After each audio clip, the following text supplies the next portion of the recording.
आप देख रहे हैं news network channel Jameel Shah के साथ। Subscribe my channel, like and share.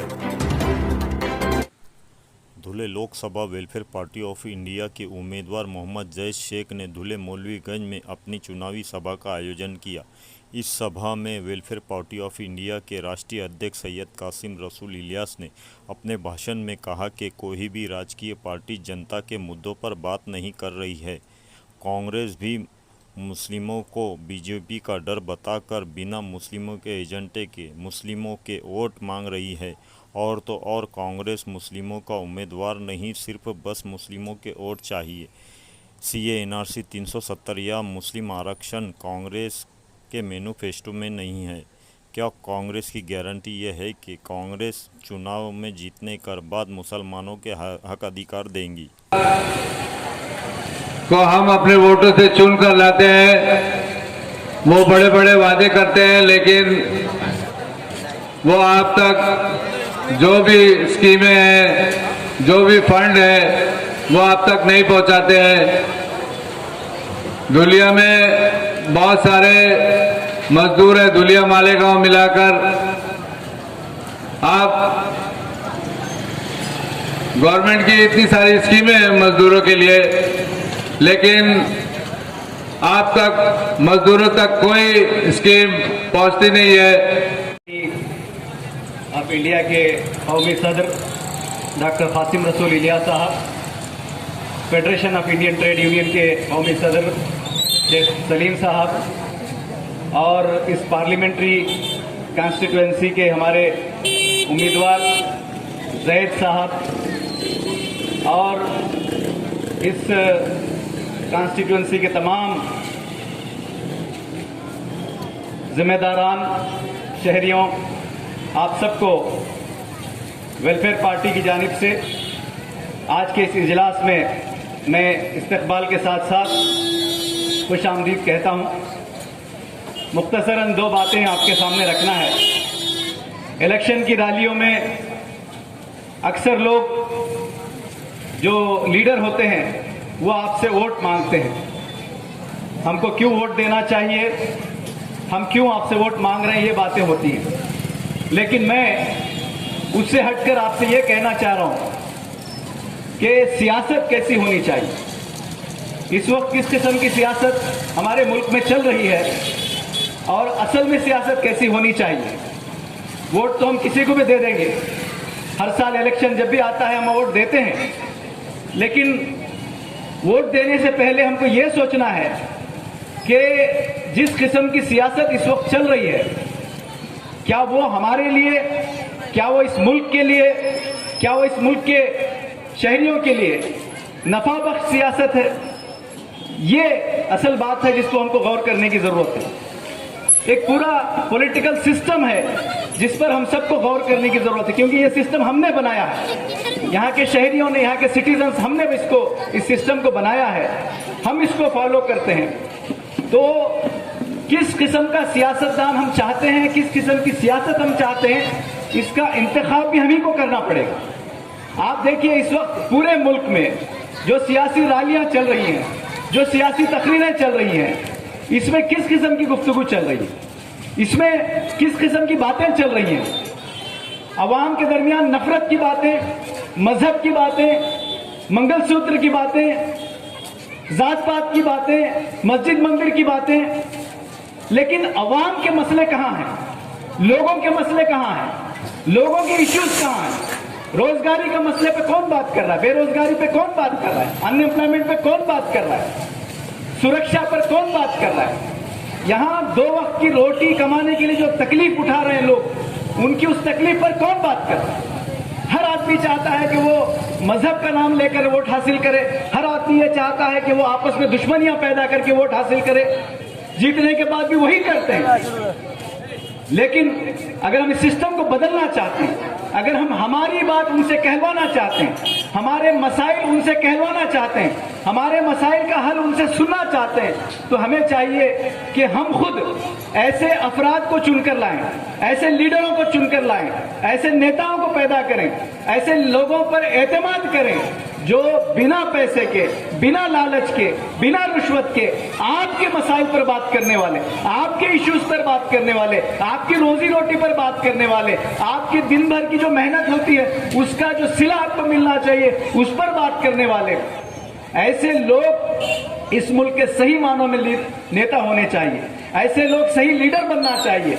हम वेलफेयर पार्टी की जानिब से इस मुल्क के अंदर यही चाह रहे हैं कि सियासत तो सब कर रहे हैं, सियासी पार्टियां बेशुमार हैं, लेकिन अवाम पर बात करने वाले, अवाम के मसाइल पर बात करने वाले, अवाम के इश्यूज पर बात करने वाले, गुर्बत पर बात करने वाले, अनएम्प्लॉयमेंट पर बात करने वाले, सियासत में अखलाक पर, अक़दार पर बात करने वाले लीडर्स इस मुल्क में नजर नहीं आते हैं।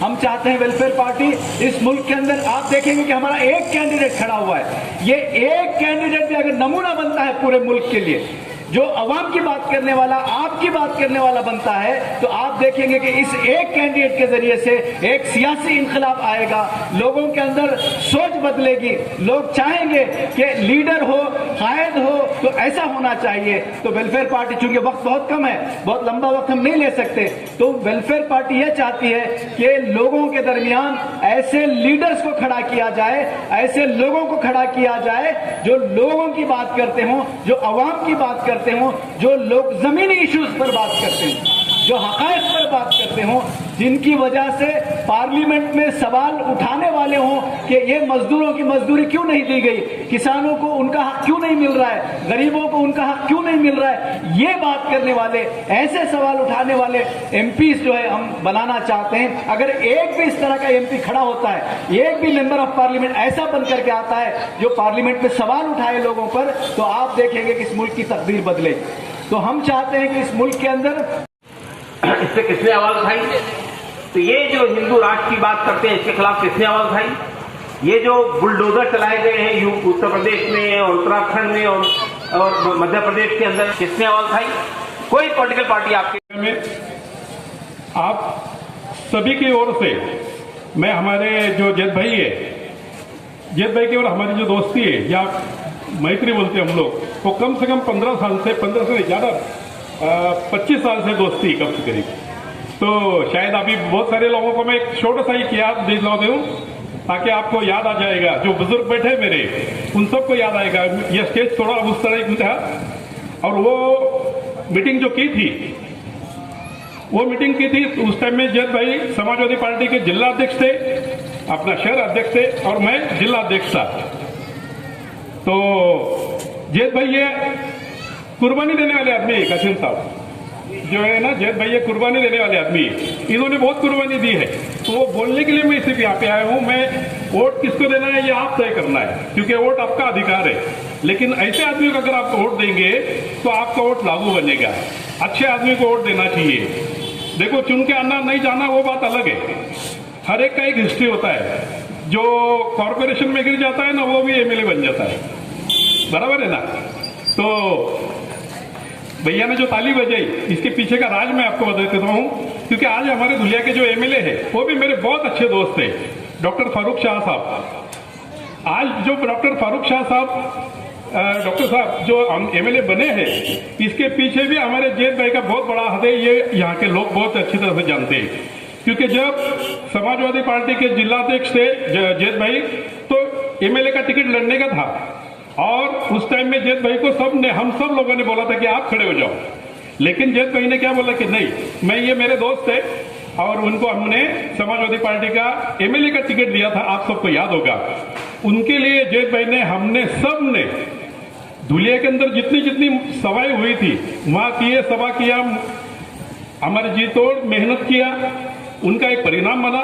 उनकी एक किस्मत है, हम ये नहीं बोलेंगे कि लास्ट टाइम आमदारकी में उनका हाथ है, लेकिन इन्होंने अगर कुर्बानी नहीं दी होती तो वो बोलते ना एमएलए का सीट लड़ सकते हैं, इतनी बड़ी फारूक भाई की इमेज तैयार नहीं होती। तो फारूक भाई आज भी दोस्त है। मैं फारूक भाई को आपकी तरफ से, आज की यहाँ के स्टेज की तरफ से, कि वो तो खड़े नहीं है अभी, तो देखो किसको वोट देना है ये बात अलग है, लेकिन आज अगर उन्होंने जैद भाई को साथ दिया तो जैद भाई कुर्बानी, जैसे मैंने बताया, कुर्बानी देने वाले आदमी, तो ऐसे आदमी के लिए साथ दो।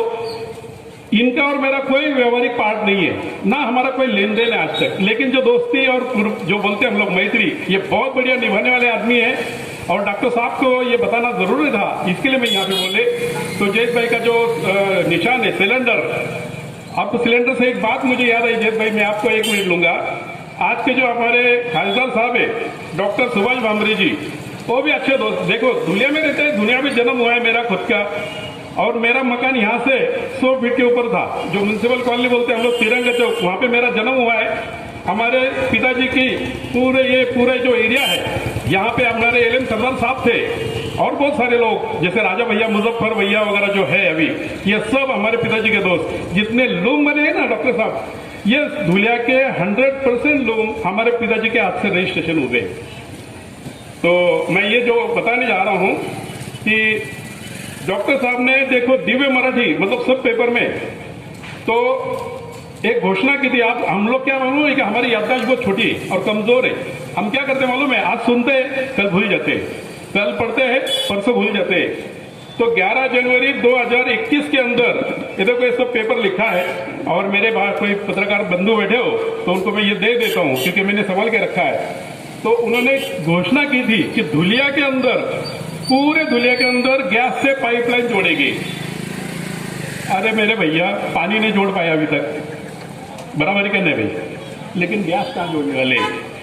तो हमारे जयेश भाई को गैस सिलेंडर का जो चिन्ह मिला है वो उसके ऊपर आप वोट डालो 20 तारीख को, और मैं तो खुद डालने वाला हूं। मेरे जितने संबंधी है, जितने मोहब्बत करने वाले लोग हैं, जितने प्यार करने वाले या मेरे साथी लोग हैं, उन सबको मैंने बोल दिया है।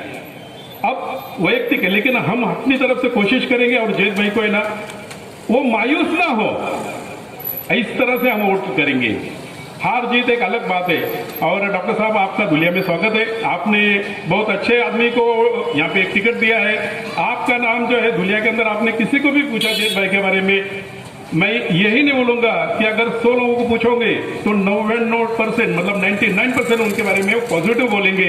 ऐसे आदमी को आप थोड़ा सा और आगे बढ़ाइए। अभी काफी टाइम है अपने पास में, आज की 15 तारीख है, 4-5 दिन बचे, थोड़ा सा घूमेंगे, अच्छे लोगों को मिलेंगे और भी। तो मैं बोलता हूं कि हो सकता है करिश्मा हो जाए। फारूक शाह भाई को जैसे यकीन नहीं था, हमने उनको बोला था कि आप जीतोगे तो आगे। तो जयेश भाई की कल हमारे यहाँ के बोलते ना, हो सकता है कल के हमारे वो खासदार एमपी होंगे। तो जयेश भाई आपको शुभकामनाएं, आप सबका धन्यवाद, आपने हमको सुन लिया। मेरे से कोई गलती हुई तो माफ करना, धन्यवाद। दिल्ली के जेल में तरुण बंदी से अटक किया गया है, उसका कोई भी कारण नहीं है, इसके बारे में जरा बताइए आपको।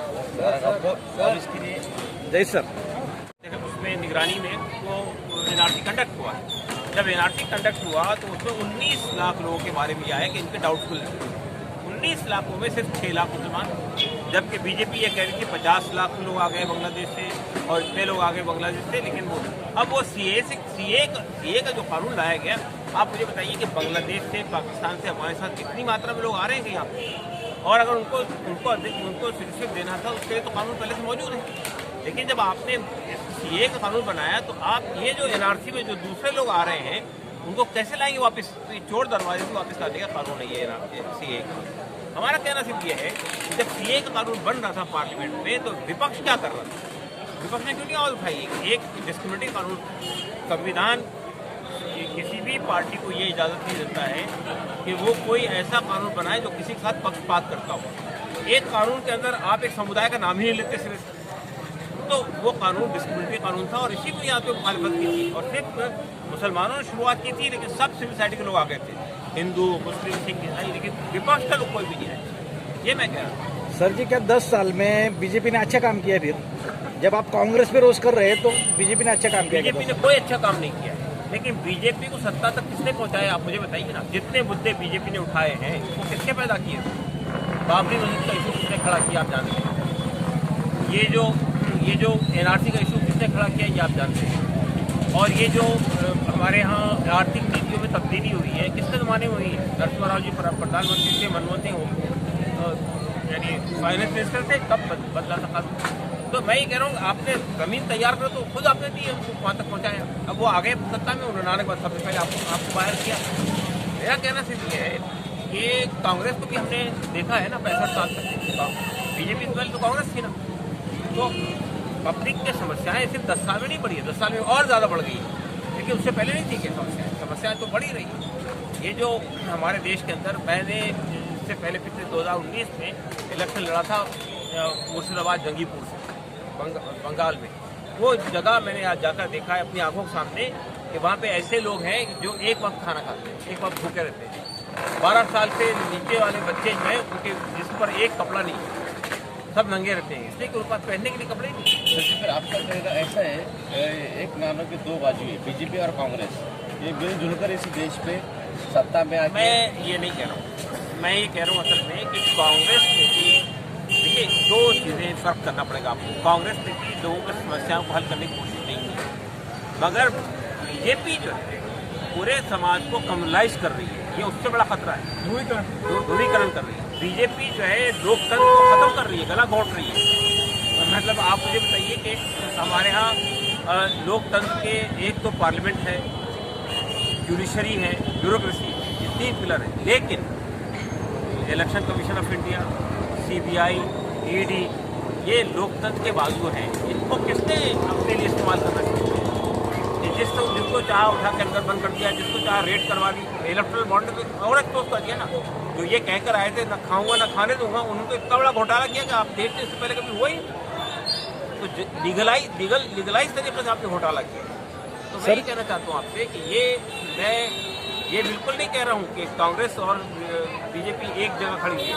मैं ये कह रहा हूँ कि बीजेपी को यहाँ तक पहुँचाने में कांग्रेस का भी योगदान है। सर जी, फिर आपके वेलफेयर पार्टी ने भी तो इतने उम्मीदवार खड़े किए नहीं, तो आप कितने लोगों से हमारा मानना ये है कि हमारे सामने एक बड़ा खतरा है बीजेपी का। हम समझते हैं कि अगर बीजेपी तीसरी बार भी आ जाएगी तो लोकतंत्र खत्म हो जाएगा। हमारा मानना ये कि कॉन्स्टिट्यूशन खत्म हो जाएगा। हमारा मानना ये कि यहाँ पे बेरोजगारी और बढ़ जाएगी। हमारा मानना ये कि हिंदू मुस्लिम मामला और ख़राब हो जाएंगे। तो ये हमने सोच समझकर ये फैसला किया है कि हम सिर्फ एक सीट लड़ेंगे, ताकि सिम्बॉलिकली हम लोगों को दिखाएं कि अगर आप एक सीट भी हम बेचते हैं दिखा के, तो हम सत्ता के अंदर नहीं, हम व्यवस्था के अंदर क्या परिवर्तन लाएंगे उसका प्रयास करेंगे। नहीं, फिर बाकी जगह पे किसको मतदान करने लगाएगा? बाकी जगह में इंडिया अलायंस को मतदान करेंगे। वही अब अलायंस में है नहीं, इंडिया अलायंस में नहीं है। बातचीत की थी सर जी आपने एक सीट के लिए? नहीं, इंडिया अलायंस ने हमसे बात ही नहीं की, लेकिन हमने ये तय किया कि हम इंडिया अलायंस को कहीं और डिस्टर्ब नहीं करेंगे, लेकिन एक सीट पे हम लड़ेंगे।